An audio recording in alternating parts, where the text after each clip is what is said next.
Welcome to the Infinite Life with Katische Haberfield. I'd like to take you on a transformative journey, exploring the mysteries of the soul. I hope you enjoy the regression case studies, mediumship interviews, and fascinating discussions that I've had with guests on the podcast. I hope that these answer some of the questions that you might have about life on this planet, on others, and in other dimensions. Thank you for joining me, and please don't forget to like and subscribe. And, most importantly, share with your friends. Namaste.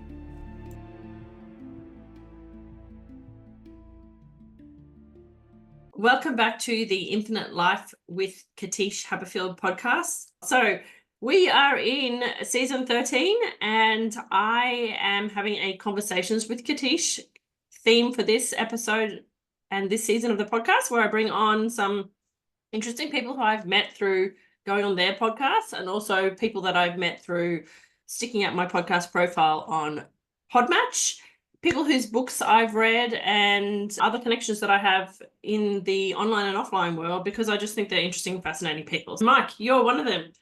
Mike is a connection through a podcast, but I'll officially tell you that his name is Mike Oppenheim, and now I'll read his fancy profile, which I'm actually not going to take from your Podmatch profile. I'm going to take it from your book because I like this version better. Mike Oppenheim has been interested in entertainment since he was a child, but became serious about it in 1999 when he began a career in music and film that eventually led to a focus on writing.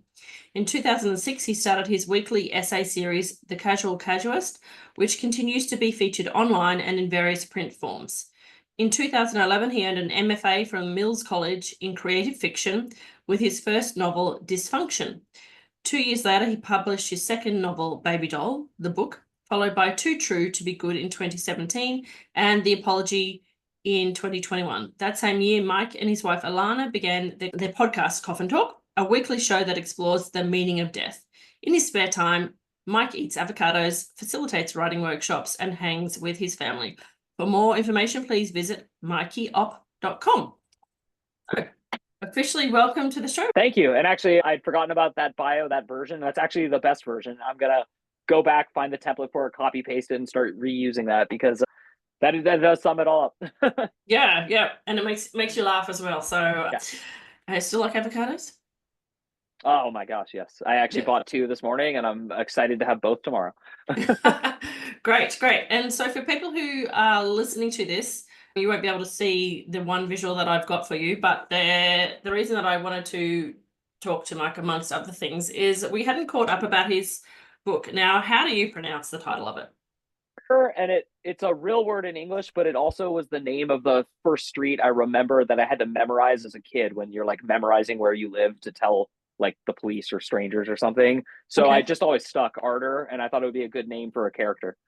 Okay, perfect.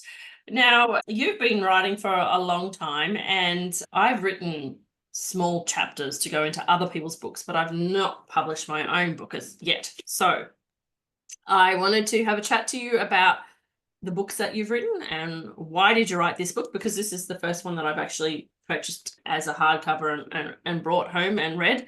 And I wanted to ask you some questions, the general questions, because this one is quite interesting. It's quite relevant to the work that I do and the people that I interact with in the spiritual community. So I'll read the back of the profile of the book. What's on the... See, I'm such a professional in the writing industry. I'm like, it's just the back of the book on the back. And then you can tell us about the inspiration for it. And then we'll go from there. So Ardor Agopian? I don't even know. I made it up. So Ardor Agopian, I guess, something. Yeah, I don't know. It's a character's name. Yep, is 21 years old, working a dead-end job at the mall, grappling with the fallout of a bad decision. When he stumbles upon an ancient prophecy hidden in a long-forgotten book, he realizes he must master his long-dormant psychic abilities or watch idly as humanity is destroyed by an unimaginably powerful force. To save his fellow humans, Ardor must travel the globe and contend with mysterious forces and shadowy clans, whilst grappling with the fatal consequences of trying to stem the tide of darkness. Right. So there's a number of things there that I want to know about, but where where did this pop into your head? How did you start thinking that, oh, I want to write a book about psychic abilities? That's a really good question, and the answer is like multifold, but I think part of it just comes from a natural curiosity as a child because I grew up near Berkeley, California, like one town over, and Berkeley, California, at least at the time, was pretty like hippie. And by hippie, I mean we had a lot of psychic shops, spiritual shops, crystal stores. It's where like the Grateful Dead are from San Francisco, Berkeley. So for the international audience, it's a pretty famous place, at least in America. If you say Berkeley, everyone knows what you're talking about. And it's considered even more hippie than San Francisco, if that makes sense. So especially with big tech and stuff. So Berkeley, even now, is not a tech center at all. They have signs that say nuclear free zone. We were famously the last city in America to allow people to be naked in public. I bring all this up because it just should let people understand that, like, for me, inquiring and wondering about psychics was never weird. It was never like this, like, oh my gosh, like I had no religion I was raised with. I didn't fear any of this. And then also, many times in my life, I've had physical things happen to me, or I've had like thoughts that then clearly manifest later and happen, but I would never in a million years say I'm psychic. That wouldn't be how I would relate it to myself or others. Others can say that, I don't care, but premonition, I'm very comfortable using. And so I've seen that in my own life enough that I started to become obsessed with it. Flash forward to many, many, many years later, I was 35 and I went through a divorce, and my wife and I had joint custody of our son. And I'm reticent for how to tell the story, so I tell it quickly now, just because my son is getting older and I want to protect him. But when he was 2, he went on a vacation with his mom, my ex-wife, to another country, and quite intentionally, they did not return. That was, to this day, the hardest thing I've ever had to deal with. It still plagues me. It's not someone's fault, but it did happen to me. I feel like a victim. I feel like I had no power or agency to stop it from happening and to do anything about it. And so from that experience, there were 2 weird things. One, I had a strong premonition before that happened. And not only did I tell my attorney and everyone I knew, but I was laughed out of every room. I was told that that's crazy. I was told that people don't do that. She's from an affluent family. That only happens with third world countries, blah, blah, blah, blah, blah. And I was cowered into not going on that hunch because I was warned that it would look bad. They might go to court. I might lose custody, things like that. So I had to give my ex permission. But the reason this is tied into the book Ardor is a loosely told story about how to deal with a premonition and whether or not you have agency. And then also the bonds between a father and a son and how that can and can't work. Oh, and just to clarify for people listening, because this does matter to me, I was with my son every single day of his life until he was 2. He does know me. I love him. From the last time I spoke to him and saw him, I could tell he still loves me. So my hope is not lost, but it's been 7 years. I'm not raising my son. It's very difficult. I do have 2 daughters with my wife, and I'm very happy. So that's the impetus for most of what went into the novel. But then, like all of my novels and all of my essays and everything I do, as corny as it sounds, like I get into a flow state, the muse just tells me what to do and I do it. So Yeah. And it did strike me, Mike, that when I read the story, I thought straight away, well, this parallels in a different way, but quite similarly to your experience that you went through, because we had talked about that. I was curious as to whether or not you would define yourself as somebody who had psychic abilities, but it really does interest me.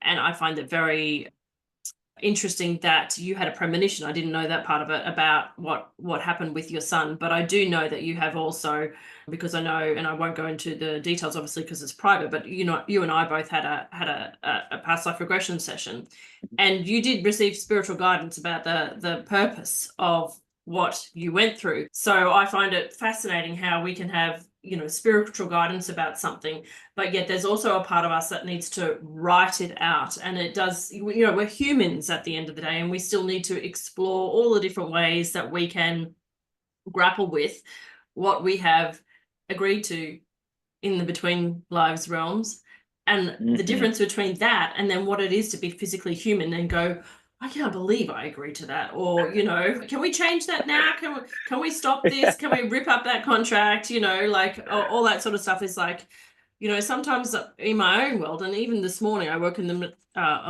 middle of the night, and, I was struggling with my own lessons. And I, used a tool that Dolores Cannon taught, which was to physically rip up a contract in your mind. And so I do physically rip up contracts in my own mind when I get to a point where it's like, you know what, I've learned this lesson now. I understand, I've got the wisdom from it. I'm telling you now, I can't cope with this anymore. So I've used all my spiritual tools and we're done. Okay. And then, you know, as I say, I go up in my sleep and I have a chat with them and I come back down and I feel a bit better. And sometimes I wake up and I yell out in my sleep, I don't want to do that. So it is a very real thing for people who have spiritual abilities and who understand contracts and what we do with different people in different lifetimes, that you can agree at a certain level, but you can also vehemently disagree at a human level. So I just wanted to let you know, I do understand. And I really wanted to encourage people that writing is a great method of processing thoughts, and more about this than me. But, you know, creating stories does help us process various different elements and helps us teach the things that we want to know. I guess one of the things that really struck me, and sometimes I find myself to be very wise of the spiritual world, and I'm really in touch with, I do spirit releasement therapy and I help remove demons and all sorts of things. But I remember reading this book and thinking to myself, oh, you're so naive, Katish. And because I was like, people use their psychic skills for bad? Like, it's like, this is awful, you know, like, why would somebody do that? And I'm like, oh, she comes to the earth with a thud. And I actually ponder this all the time, especially with like international and national politics in my country, the United States, which is that the yin yang, the, you know, you can't have good without bad, like who is here. Also, something I recently heard is like every one of us is the enemy in someone's story. Like, even if it's just like that time they came into my coffee shop and I messed up their order, like, even in that story, I was their enemy that day. I was the person they complained about that night. Or so it's like interesting because that is part of the contract too, that you're going to be human, you're going to mess up. I was in a fight with my wife this week and it sucks. It sucks to fight with your spouse. She knows it, I know it. And at one point she was angrily laughing and said, well, I mean, this is just the contract I made. I have to be married to a guy who does this. And she's referring to me like being clumsy and hitting a car and like it cost a lot of money. So that's what the fight was over, but the fight really is about like how we interact after conflict, you know? And so Yes, it was, yeah. And it's wonderful to be married to someone who's spiritual because we can still get upset and laugh. But just like you said that, and just like I'm saying this, there is like an ability to kind of like talk yourself off of the ledge. And so I really like what you said about the contract thing, because I wish I could say I'm there to tear it up with my son and I, but I'm actually not. As weird as that sounds, like I'm still learning a valuable lesson and I know I am, but I would give so much money to pay to have that lesson be done right now. Does that translate to you? Yeah. And it becomes, it seems to become urgent at certain points to finish with things so you can move on. But it's been wonderful to see how you have the blessing of two little girls, but it doesn't ever fill the whole of one other child. Yeah. So, and that's part of the learning as well. And I think a lot of people who have gone through trauma in their childhoods, because I now do not only past life regression, but I do hypnotherapy with age regression, which means I take a person back to this lifetime rather than a previous lifetime. A lot of the things that I do notice is that people can't see how much they are loved, and the impact that they have on the people around them. So it is really beautiful for people to understand, no matter whether you are with your birth parents or not, if there's distance or a war separating you or whatever, fundamentally there is that pure love that a parent has for you, even if they are one of these parents that do horrible things to you. There is still that pure love. And we as a humanity, I believe, do need to really search within our souls to find all the different ways and methods to find forgiveness with ourselves and the people we love and who we have loved. And it is very, very difficult. So did you find that the process of writing this story, was that cathartic for you? Or because, you know, when you say you bring in, you're the muse, a lot of people who don't describe it as it was written for me, it is really a labor of emotions, and tears and anger comes up as they write. And, you know, it's a whole therapy session in itself. Writing a story like the one that you did you find it had that emotional element for you? Or when you write as a muse, does it just literally write, and then you're done, like, oh, wow, okay. Like, how does it work for you? It works differently for each novel, actually, because I hadn't thought about this until you said it. So this novel, had a different mission. And the mission with this novel was to not give up on my career, because when everything got taken, there's a part of me that just wants to take my ball and go home. So I'm going to take my gifts, my love and passion for the arts, and just quit, and then just make enough money to barely pay my rent and like eat crappy food and just die. Like that's like I'm not, I don't get depressed, and I don't have any like strong mental health issues, but when pushed to the brink, I have discovered multiple times that I do not seek alcohol or drugs or uh, irrational action. I seek like slow, pathetic depression. There was a movie called The Whale that came out by Darren Aronofsky, and a lot of people panned it and said it was like fat shaming and all these other things. But to me, it was a movie about giving up and just emotionally overeating until you die. And it really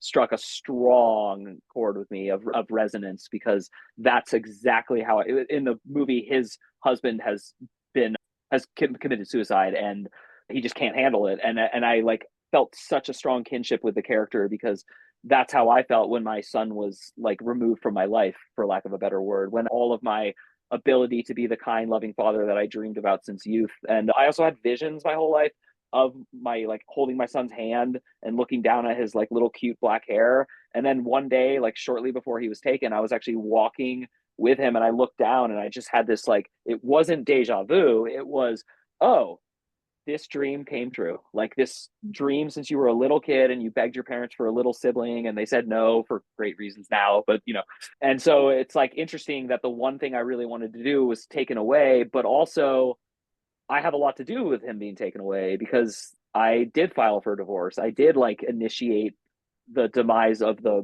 binary. And then his mother isn't bad or good. Like it doesn't matter to me. She's not like, and the actions that they committed, meaning her and her parents who facilitated it, they weren't bad or good either. They were just them from their point of view doing their human thing. And so it's like all of that did get processed in the idea of not giving up to write the novel, but then to directly answer, that novel is so much fiction and not like reality to me. Like the character Esmeralda is not at all based on my son's mom, not even like at all. And the plot is not based, it's just ideas I had. So in that way, it was just the muse. And then the other thing I want to mention just really quick, as far as the therapy for me, I have trouble not paying attention to time. It's like my biggest issue as a human. I'm aware of time, even like right now, without looking at a clock, I can probably tell you within 1 minute how long you and I have been talking. It's just this like weird, fascinating ability I have. And as a teacher, it was the best thing ever, because I would know when the clock was winding down, but I didn't look, so the students wouldn't like know that I was looking at the clock, which is good for time management. And so when I write and get into flow state, it's the only time where I'm not doing that. And it's the most relaxing feeling in the world to like actually lose myself in time, like almost everyone I know does every day, all the time, is like a blessing. Because even in sleep, I'm aware I'm sleeping most of the night. I'm usually like getting up, looking at the clock, going back to sleep, forcing myself to go back, because I know my physical body will be tired, but my brain is just always active. It like always wants to be up and on. My brain, it's like it's actually annoying, but it's good and bad. Yep. Okay. And having grown up in a community with psychics, and I have to tell you, considering what I do now, I find it quite funny how I was totally not aware of anything to do with psychics or tarot readers or oracle readers or nothing where I grew up. That just didn't even come into my world until after uni, So I was like, what? Huh? So when I said I was fascinated with the misuse of psychic abilities, have you experienced that in the community that you grew up? Like as I said, I was shocked that, just like now that I'm a certified clinical hypnotherapist, I'm still shocked that people would be shonky hypnotherapists, and that's why the industry has a reputation, because I approach it from a very methodical and pure of heart approach, and I'm like, what do you mean people would? So tell me about your experiences with misuse of psychic intent, and how would somebody understand and know and be aware that they're actually dealing with a shonky practitioner, in your experience, based on your community and what you've read and what you put into the book, because obviously that's part of it. Well, let me make sure to clarify something, because I think I misspoke, or something went wrong. I grew up next to Berkeley, so I was not raised in a community. So I witnessed a community, but it was still laughed at by like my community, meaning I grew up in an affluent suburb where like mom and dads go to work and carry a briefcase. My parents are transcendental meditators, so they're hippie adjacent, meaning like they're mocked regularly before meditation became popular. So for most of my life and their life, by all their friends and family, but also they're not like that crazy because they don't believe in psychics. So I wasn't raised by parents who said psychics are real. I also was not raised by parents who said psychics are fake. Like, it's very important that I just wasn't raised with like, both of my parents said, we don't know the truth. You don't know the truth. Most of us will probably never know the truth, but it's a good idea to meditate and seek truth. Like, so that was the directing. Right. Now, to speak to your point, though, I have entered the community of psychics. I've had a lot of experiences that got me into that. Hosting the Coffin Talk podcast was not actually what got me into it. What really got me into it was the premonition about my son, followed by the action happening, and then a random person telling me to talk to a person who didn't call herself a psychic, still doesn't call herself a psychic, but is totally psychic. Like, she's so against using that label because it closes the window of people she can help. So I call her a secret psychic. But what she says is like, she's an intuitive educator, and she intuitively, so she has helped me see that the word intuition is the path to reaching more people, for people like you who specifically do it.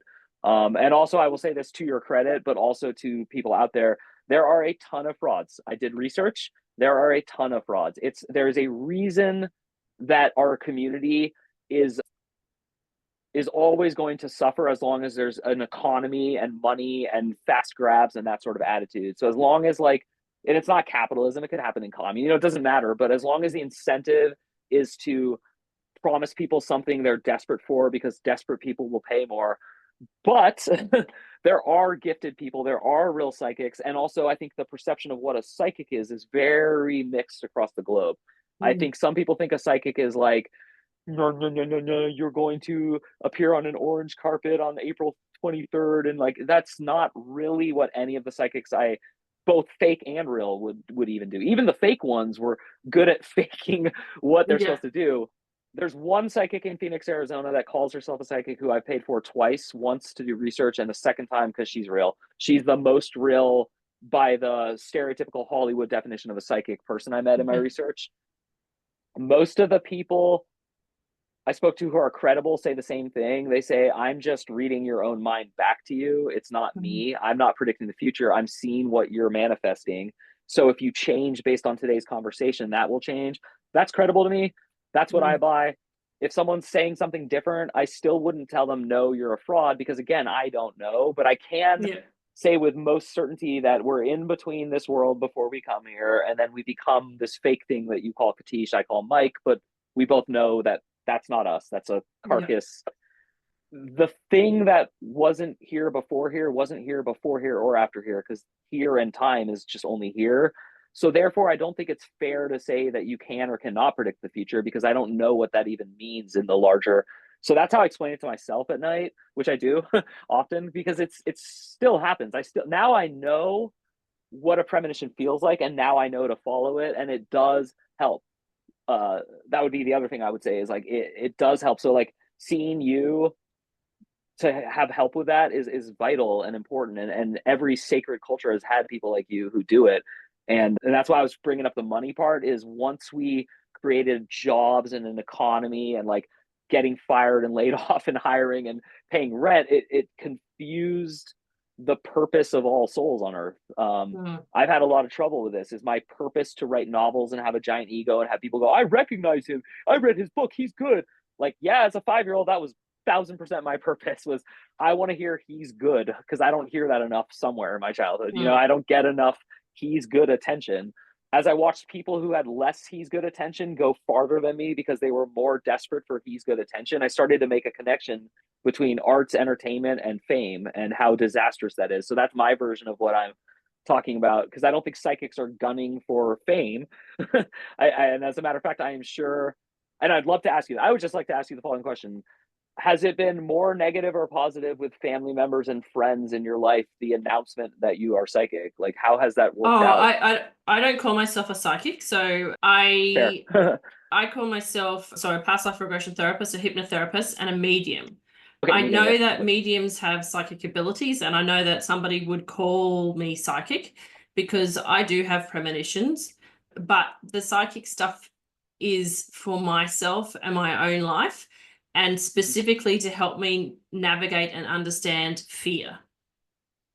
So whenever something that happens that I have a psychic premonition about, every single time it's been about my own fear and learning to get through fear. Because when I do my spirit releasement therapy, I'm working 100% in the realms of fear, you know. And so I have to be able to understand what a client could potentially be afraid of that's causing them to experience everything in the world that you can think of, you know, being attacked, you know, in their sleep or whatever it is. And so I need to understand what my own fears are so that I can be empathetic and compassionate, but also be not afraid of their fear, if that makes sense. So I don't ever do a psychic reading. And when I do a reading, it's a mediumship, and really quirkily and strangely, it's always the connections that I bring through a past life. So it's really quite odd. So if you clicked on my website and said, I'll have a business mediumship session or a normal mediumship session, I'll say to you, okay, as long as you read the proviso that says, sure, I might bring through your grandma, but I'm more likely to bring through your auntie from 4 lifetimes ago. And I don't know why I can do that. And it's really weird, but they've got something important to say. So, and the second part to your question, do my family know? No, they're not interested. They and friends. I also want to know about friends. Yeah, our friends are only my spiritual friends. So most people that I meet, like they have, I only have a very small realm of close friends these days. I have a large association, and in the larger association, so say people who I went to school with, they know me, that they find it interesting that I'm a medium now. But they're not my clients because I don't do, you know, friends. My family is very supportive of me, but not interested in the work that I do because it's out of the scope of their realm. What I say in this incarnation, they're meant to be disinterested in order for me to push the boundaries of fear. Do you know what I mean? Definitely. I'm tracking with all this. So that I wasn't born into a family of mediums or psychics, for example. I don't come from that tradition. I don't even come from a religious family, you know. So I have felt quite alone in that, but then I have some very supportive, very close spiritual friends who I troubleshoot with and obviously mentor and things like that. So yeah, but I still don't call myself psychic. And I think it's because I don't present to market, and there's something that I still have to work through, which is about perceptions and fear and people understanding that, as you said, this is energy that you're picking up from the person, and these are potentials. Everyone has free will, and every decision you make in every moment and every day changes the timelines. So, and timelines is a concept that it's very hard to get your head around. I mean, it's hard enough to get your head around multiple past lives and concurrent past lives, and then you add in the timeline of every decision potentially changing. It's like my brain just goes into overload. So it's like, I don't predict the future. You know, I just tell you what I see that is urgent, that your soul is trying to come through and bash you on the head with, basically, and say, how many more signs do you need? How many more signals? Okay, you're not listening to anyone in this life, so we'll bring through a past life friend who's here to say, would you please? You know, that's the kind of sort of I do it in a much nicer way, but you know, that's the sort of the essence for me, because I'm an impatient person. And so I think that what I bring through is the impatient messages from the soul, if that makes sense. That resonated deeply. And it's also interesting because we're like into the podcast, and I tend to start wanting to interview the person that I'm talking to, because like you're so fascinating to me, and what you said just really connects to me, which is this, it's really all about fear for me. It really is. It's like I have struggle and I have pain, but those to me are more like indicators, because I kept a fear. So like I have a fear, and if I address it and remedy it, then I won't pain or struggle. But if I compel the fear to manifest, it will manifest in pain or struggle, because fear is a preceder to those. And so it's like very interesting as you said that, because I asked you because even just publishing this book, like I had friends buy it and then not read it, and they're like, I can't read about this crap. And it was like very hard emotionally, self-esteem, but a lot of reasons to deal with that. And I was like, oh, you didn't pen a bestseller. Like you know, like a bestseller has to be like something like, oh, this person got raped and murdered and then drug into a yard. And then like, it's like very interesting that as society becomes less real, as memes and online culture and AI and people start using the phrase the matrix over and over and over again, with all of that, none of the good part that should be coming, in my opinion, is actually coming out, which is a respect for you and I using the terms we use, talking and relating on the level we are. And again, I do feel bad that there are like false authorities looking to be authorities and speak about wisdom, for lack of a better word. Like, it's one thing to say my experience, my this, you know, but and so when I was writing the novel, and you asked me about bad energy and bad psychics, I'm finally going to answer that now, because of what I was getting at is that's the bad psychic energy, is the energy of disbelief, the energy of like compelling people to not listen to their spiritual voice, to not listen to their wisdom. So the character Esmeralda in the novel is really actually just doing like normal human tricks, like many politicians, not just the guy in charge of my country that no one, including me, likes. He, it's like when people say con man stands for confidence man, and women can be confidence women. And it means that you sell your confidence to other people. So confidence in your psychic abilities is just one of those things. Now, to go back to like psychic energy, I do believe that if you're really angry at a person, you can haunt them. You can make them feel your anger, even if you're miles away. And I believe that I believe some of those dreams people are having are caused by other people's directed on purpose, intentional energy to make them feel bad. Going back to this week with my wife, because I like to talk about myself and my problems, because I think it really resonates with people and helps them. And my wife doesn't love it, but she's okay with it. Like, that's a lot of what happens when I get angry with her, is like, I want her to feel how upset she made me. And that is when I start to abuse what I would say my psychic powers.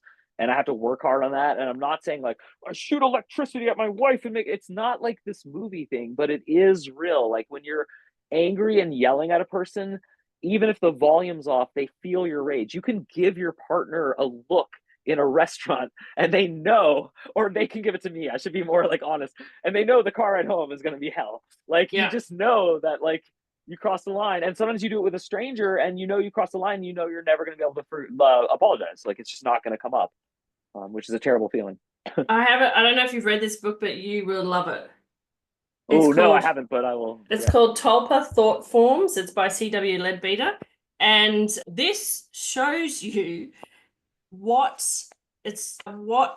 energy, it's going to be very hard, but what energy looks like psychically. So this one is sustained anger and rage. So it looks like a lightning bolt with a storm at the end of it. And this is actually, it's a whole book of, so you can see this one here, watchful jealousy, is like got a hook. Wow. And this I can see it. Angry jealousy. You know, it's a ball of fire basically with spikes coming out of it. So it's a whole book showing you exactly what you just said about how people feel energy, and they do. And they also show you in this book helpful thoughts and emotions, and, you know, basically, so like there's helpful thoughts. Can you see that? It's like it's got round feeling. It goes through all the feelings, and it shows you. This one here at the very front is the angelic energy coming out of a church where people are praying. So it's not about the religion, but it's about the So that is a really good book, because yes, you're precisely true, because people can feel your thoughts. Thoughts are energy. Thoughts are the most powerful energy in the universe other than love, because they manifest emotionally, physically, mentally, and they can be felt and hooked into the body. So that's why people are like, wow, that's a look that can kill. Yes, because it's like a dagger. So so if anyone's interested in reading that book, I managed to buy the fake version. So buy because Amazon, there's buy the expensive one, because the expensive one comes with color illustrations, not black and white, and the colors show you the nuances of emotions. So I've had a client who I did spirit releasement therapy with, and I bought her the hardback version of this so that she could understand, because it's really, it's hard to say to somebody, calm down, because it doesn't work. And also mind your thoughts. All right, I've got a busy brain. I can't mind my thoughts. But if you can visualize what your thoughts look like to a psychic, you can visualize the effects of your thoughts, and you can see how also when you're having bad thoughts about yourself, how those spikes are turned inwards.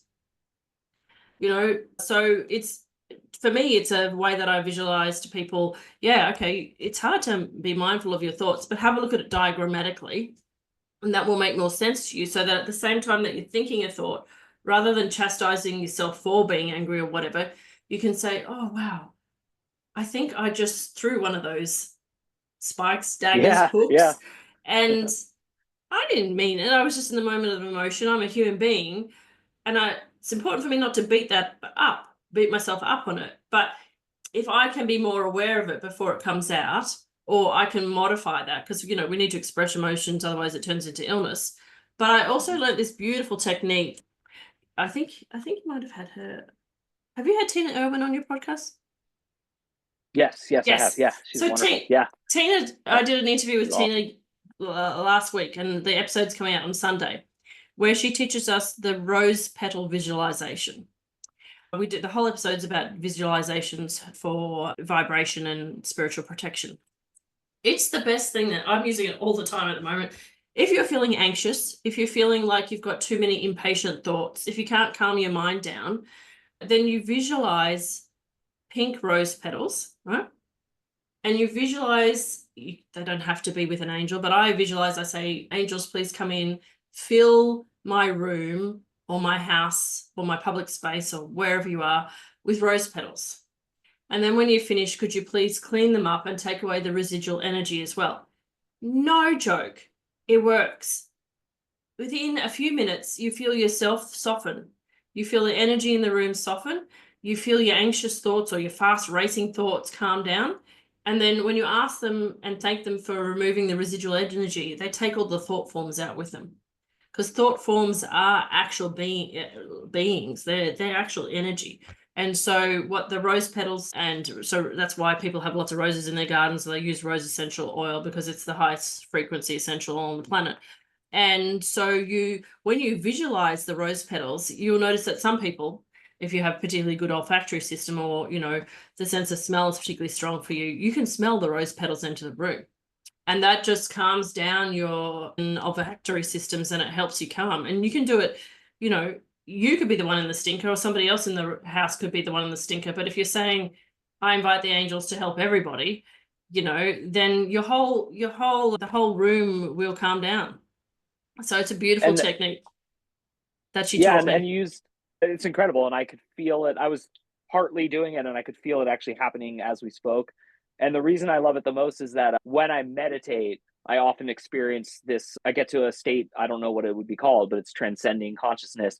And I'm like able to manifest smells and things like that in that state. And yet I'm not there. Like, it's not me. So it's like interesting because I can relate strongly to that, like that idea right there. But also when you use the word soften, that's like this new keyword I'm starting to really notice. And I'm sure it's confirmation bias, but the only solution to anger, rage, depression, strong emotions that are keeping you awake at night or causing you to behave in ways that you don't like you get up and pace or something, or you can't remember what you're supposed to be doing because you keep going back to this thought. You have to soften, in my opinion, you have to soften your heart. Like, you have to really look at your heart, which is just an organ, but it is like the emotional center for me, at least. And so when people say forgive your enemies, I don't like that, because I don't want to have enemies. I don't even want to use that word. But when I think about my son and his family and all of the strife and turmoil that they and I have both gone through, I work now on just softening my heart, and then I pray for their hearts to soften, and it really feels good and it works. And then the other thing I wanted to address, because you said it way earlier, but I really liked it, is I believe each of us does have a unique upper hand when we're born at some spiritual ability. So I would say there's so many spiritual abilities. I couldn't even possibly name them all. And I think that psychic would be one, mediumship would be another. And again, I think all humans can develop and nurture whichever ones they want. But I do feel like some of us pick up on them early and have them. And I feel like other people don't even know they have them, but they have them. But mine is actually, going back to the visual thing, I can close my eyes and meditate and then picture any person who I've met or am asked to picture, and I can see their spine. and all I can see is the color of it. And it goes from like, I've never seen it pitch black, but it would go from that, like, think of like an air filter in a car that's supposed to be clean and white, and then it gets closer and closer to sooty black. Like that's the spectrum. And I've tested it so many times and it's never failed, but I can like write someone an email and be like, hey, like, are you doing okay? Like whenever I check in on someone and they're on like the bad side of gray. And so it's interesting because that, I'm sure it has to do with that book. Like until you showed me that and talked about it, I wasn't really aware of like what I'm seeing. And it's the spine just because it's the spine. I don't know how to explain it, but that's my brain's way of like processing it. But it is color specific and shape specific. And that's what I found really interesting. Yeah. And so sorry, I was just smiling because I was taught this principle that links back into what you're doing. And I enacted it in my Christmas tree this year, just gone past. So instead of putting the twinkling lights around the leaves, you know, the edges of the tree, I wrapped them around the core of the spine of the tree. And Wow. that was my visualization to remind me that your higher self comes down through the spine and the white light energy. And so how that dovetails into what you're saying is that I believe probably what you're describing is that your chakra colors can be reflected in the color of your spine, but also thought, energy, attachments, all that sort of stuff can be seen in the spine because the spine is the symbol for support. So it's emotional support. So people who have spine problems have emotional support. They feel like nobody's supporting them, that they're standing on their own and they're like a tree that's ready to crack because there's no one there to stand for them. So when we do that deep work, you could perhaps, just a suggestion that's come to my mind is visualize maybe rose petals wrapping their spine, Yeah. and or just sending them Archangel Raphael and saying, you know, I don't have dominion over that person, but geez, it would be very kind if you could bless their spine right now. And he'll I send the love it. green ray or whatever. And then, you know, it's just a layer, but it may help them in that moment. And when you're talking about, you know, downloading and becoming connected with your higher self, you know, every layer of rot, of self-hatred that we take away, we, instead of hearing the voice of fear, we hear the voice of our divine self. And that is never going to be negative. That is always going to be calming, and it's always going to be helpful.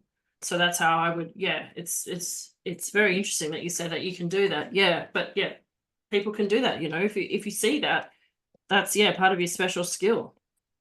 It's very interesting. And what you said, it all just ties into like what I'm really all about ever since I was a child, is just trying to get people to like stay positive because it really matters. I know it just sounds so corny. Even if the world is air quotes going to hell, it doesn't really matter because it wasn't hell before and it's not hell now. It's just your perception of where you're born and what you expected and what's happening. And so like none of us are in hell or not in hell. We're just either telling ourselves we are or not.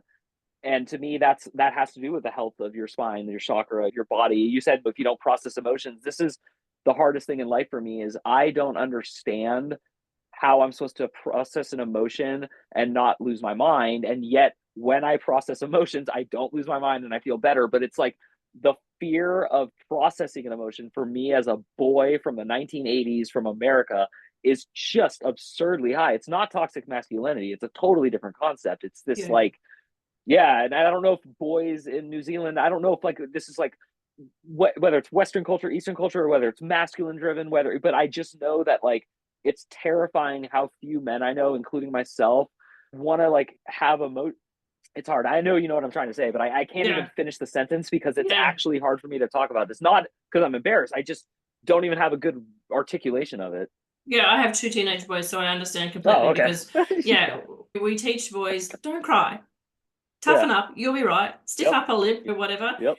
And as a mother, the first thing that I try to do is to comfort them. And what do you do? I look back at their childhood now and I go, oh, darling, here, have a Milo, have some chocolate. But I know spiritually chocolate does soothe emotions, but also they need to feel those emotions. But I also have to get used to them being comfortable expressing emotions around me because I don't like conflict, and they're debaters. They love to debate. But the thing that I have found works for people is simply a visualization where you breathe in a meditative state or a calm state, or just lying on the floor or whatever you want. Visualize that you're breathing in the white light of your higher self. And then you put it through like an internal combustion fire, right? Chimney or whatever you want to. And the Buddhists taught me this. And you breathe out the sooty smoke. And literally, so whatever emotion you're working with, you breathe in the white light and you breathe out the bullshit and the emotion. And you keep going until it's clear. And that's how you get respite from that emotion. And you keep, if that works for 5 minutes and then you need to come back and do it half an hour later, that's fine. But it's just, that's the visualization that is showing you the link to, say, your spine, where it's like you're seeing color. And the dark represents the whole spectrum of dark emotions and the things that you're trying to work through. If white doesn't work for you, imagine pink or gold or whatever, or green. But yeah, that's a way that you could try to, and other men and boys could try, is just that visualization of breathing in a beautiful color and exhaling a nasty color. And what you're doing is you're moving that emotion through your body, and you're using basically like your heart as the combustion tool. Yeah, so that was just a thought. Yeah, no, it's hard because I'm picturing myself at 15 as a boy, and then I'm picturing your advice, and it's not a hard sell, but it's interesting because it just reminds me I just think we should be teaching all children, not just boys, like all of this. I don't understand why we're not preparing humans as children to deal with how hard it is to be an adult, not with like paying bills and making money, but with dealing with emotions, with dealing with the curveballs, with dealing with all this stuff. So it's like incredible to me. I just can't. And so hearing you say it, like, yeah.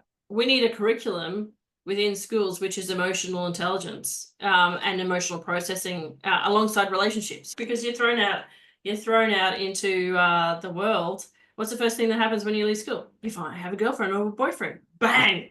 Oh, there's no textbook for this. All the emotions that I feel, there's no textbook for this. Yeah, but that's a whole nother subject and a whole nother podcast.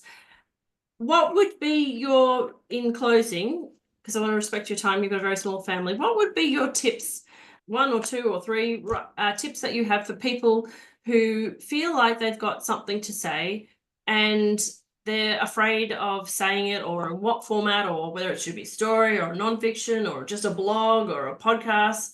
How would you encourage them?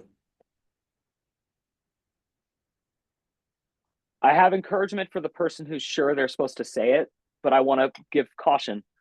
Sometimes we get exuberant, sometimes we feel strongly about something, and I have learned the hard way that I'm an emotionally driven human, which means I get emotions that are strong, and then I'm supposed to wait and then act on them. So if your strong emotion is to write something, or to like, not just specifically political activism, but anything, even just like an email to a friend that you think is going to help them, I would say, and this is my term for it, check in. Really make sure you're in alignment with the universe, you're breathing correctly, you're not consumed with any emotions. And then once you're sure, now I will answer the question, which is write first and just write it. If it's writing, film it first, like whatever it is artistically, draw it, like, and just do it. And second you think about reception, outcome, or anything like that, it's over. You're already out of what the thing is you wanted to deliver. And so that's actually what editing is for. So this is my best advice. You're never done editing, but you do have to eventually say, I'm done editing. So Ardor is done, but the form of Ardor that you read is like version 700. When it, like, my previous 4 novels, while they were in contract negotiations with publishing houses, I wasn't able to get the contract of my dreams.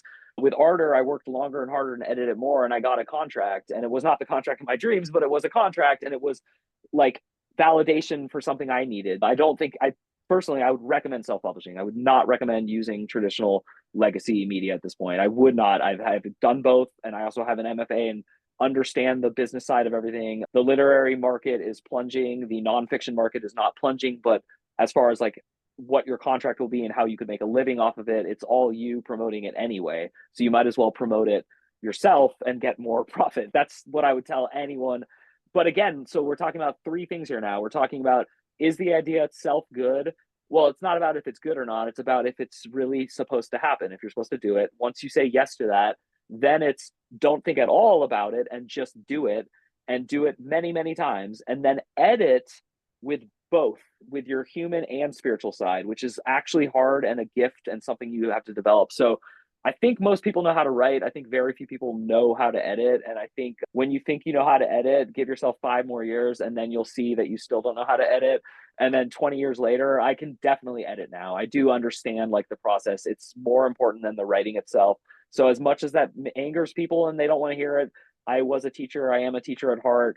Sorry, but that's really what gets it done is the final third phase of like the soul and its effort meeting the real world, because we are here. You are a human. I am a human. You don't want to be bored and you don't want to read crap. So if you bought the book Ardor because you like Mike Oppenheim and you get to page 10 and you're like, this is slop, I haven't helped you and I haven't helped myself. And unless my goal was just to get you as a sucker to buy my book so I could get like $2 or something, which is like insane. My real heartfelt advice to people is yes, everyone has a story to tell. Everyone has at least one story to tell. I truly believe this. Is your story gonna sell? Who cares? No. Both of those are probably true. Even if it does sell, it won't matter when it does. And if it matters, if it doesn't, you're not looking at life the way I would encourage you to look at it, which is more spiritual and less. If publishing a book got rid of my fear of never being published, which it did, now I can relax. I no longer have this, and it was a stupid fear. It's so stupid to need accolades and external recognition, but hey, I'm human and I can totally admit it, and I want to admit it. I want to help especially younger people because it's a huge issue even more now with social media. This idea that like the cash of all cash is actually fame and influence and recognition. That would be my advice. And just to make it really truncated and short, make sure that you're supposed to do it. Just do it, like Nike. no thoughts of what's going to happen next, and then a marriage between thinking of like, what am I going to do with this and is it good and all that. Perfect. Thank you so much. And thank you so much for your time today, Mike. And don't forget, listeners, to go and listen to Coffin Talk, Mike's podcast. So namaste, and it was wonderful to see you again. Thank you so much. You're welcome.